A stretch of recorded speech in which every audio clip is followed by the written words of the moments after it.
and we have new details of the Russian devastating attack on its own troops. At least 60 Russian soldiers are reported to have been killed or wounded by friendly fire as they made a hasty retreat from the village of Opytne, close to Donetsk's Sergei Prokofiev International Airport in eastern Ukraine. The claim was originally made by Yuri Misyagin, a Ukrainian member of parliament, in a telegram message on September 10th, which was later confirmed by Russian mill bloggers and other Ukrainian sources.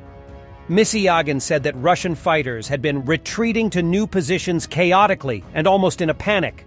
He said that other Russian forces had mistaken their troops for Ukrainians attempting to recapture territory near the airport. The hurried exit resulted in the troops coming under fire from their own artillery. The result was 27 dead and 34 wounded. Approximately half of the wounded had their arms or legs blown off, and several pieces of equipment were lost, he said. The pro-Kremlin bloggers confirmed the incident, saying that 200 or so Russian troops around the village of Opytne were retreating to more favorable positions, as Ukrainian forces were overwhelming their defenses around the village. One blogger said, unfortunately, not everyone retreated clearly and harmoniously. Some of the fighters retreated to new positions chaotically and almost in panic. As a result, a tragedy occurred.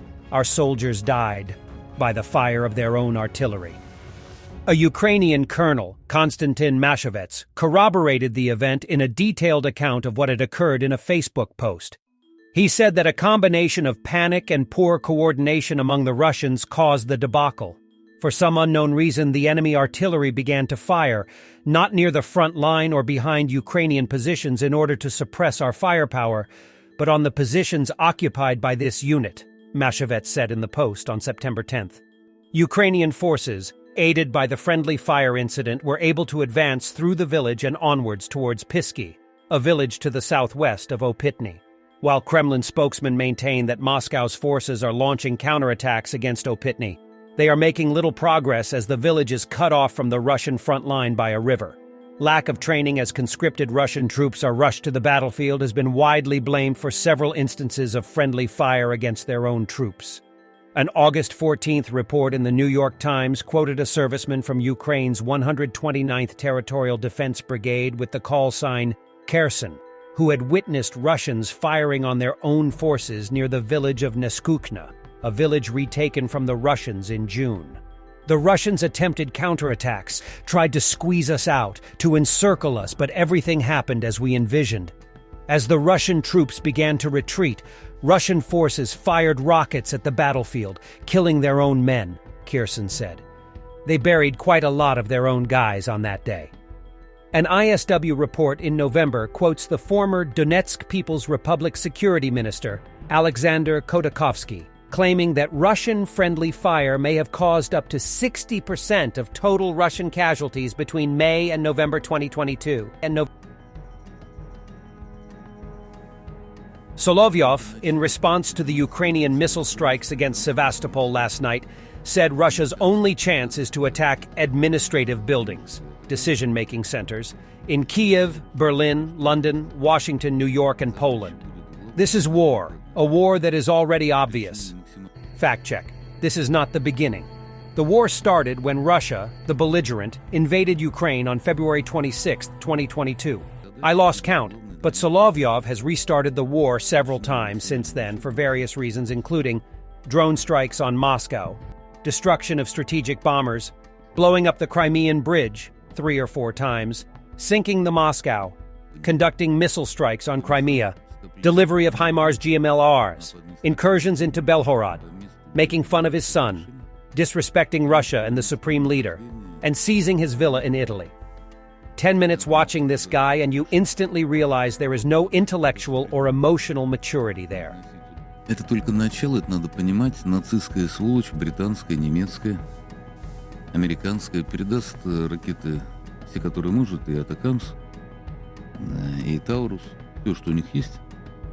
И задача будет главная для них только одна – причинение максимального ущерба Российской Федерации. И да, мы можем отвечать по Киеву, по Одессе. А отвечать надо по Берлину, по Лондону, по Вашингтону, по Нью-Йорку. По местам скопления не людей, а по административным зданиям, по месту, где принимаются эти решения, и по местам нахождения военных объектов. Надо наносить удар по Польше, по базе, куда все приходит. Надо наносить удар по заводам, которые это производят. Других вариантов нет. Это война. Война, которая носит уже очевидный характер.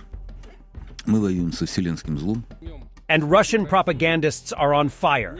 Following reports that UK-supplied Storm Shadow missiles were used in yesterday's attack on Russian naval vessels in Sevastopol, Vladimir Ovchinsky claims on state TV that Britain started both world wars and that Zelensky is an agent of MI6.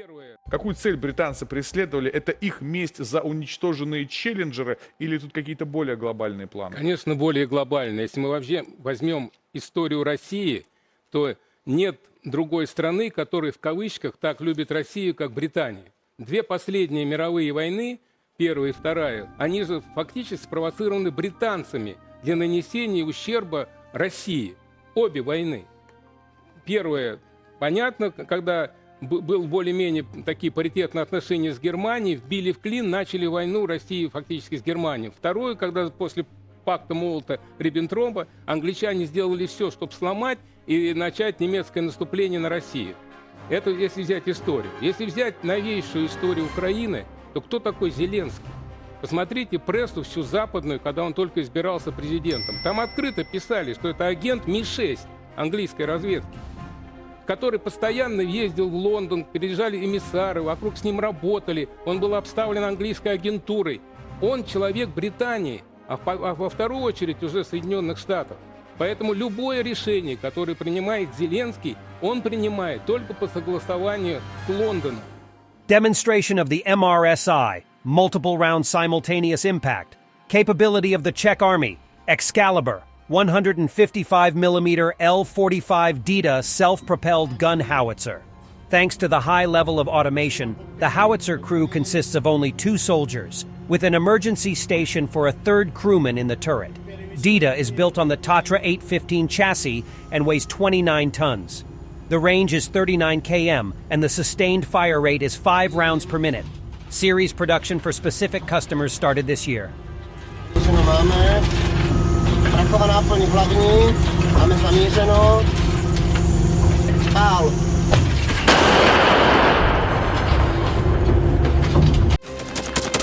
Thanks for watching, and don't forget to subscribe.